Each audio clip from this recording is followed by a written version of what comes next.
Okay, so we're gonna look at this problem with the electric start on this Maytag gas range.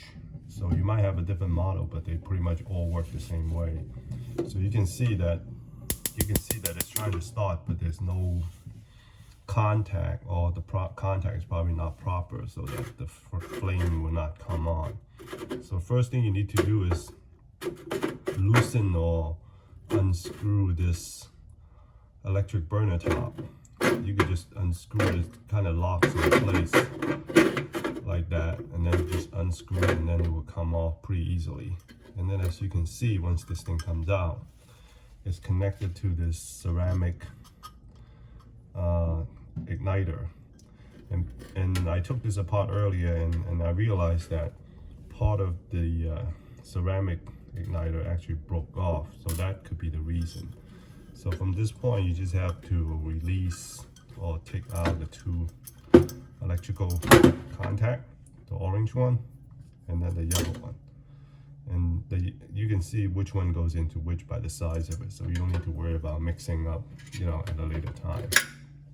Okay, so once that come off, you can see there's two screws that holds this ceramic igniter in place. Just unscrew it, and then it will come out pretty easily. Okay, and just wiggle it a little bit, and then it will slide out from this hole.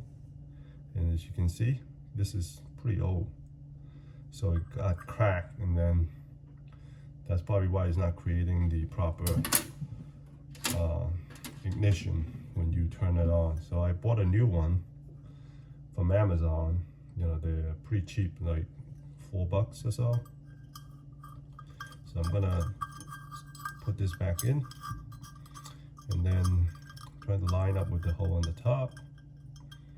So we get this back in.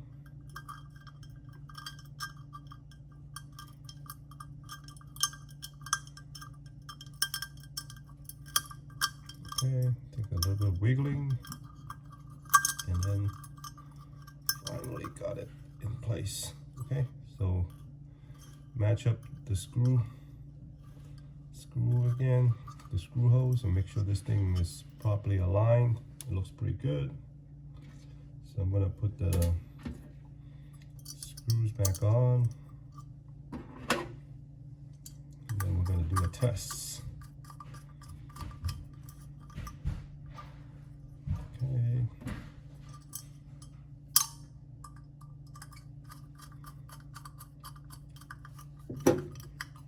Doesn't have to be that tight, just hand tight, and that's it. Okay. So from there, we're gonna put the orange cable back in. Like I said, the sizes match with each, so you don't need to worry about mixing up which one is which. Snaps in. This one snaps in.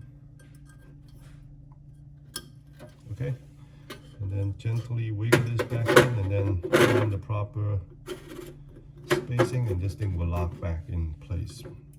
And that's pretty much the entire replacement. So now we're going to try to start this to see if it works. There you go. You see that? It came on pretty instantly. Okay, that's how you do it. So it's pretty straightforward, just a matter of replacing this ceramic igniter. And you could buy it from Amazon for a few dollars each, and then you just have to match or make sure you got the run for your range, gas range, and they're pretty available. And then just have to take this burner top up and then unscrew it and replace it, and you will be able to solve your problem. Okay, hope this is helpful. Thanks for watching.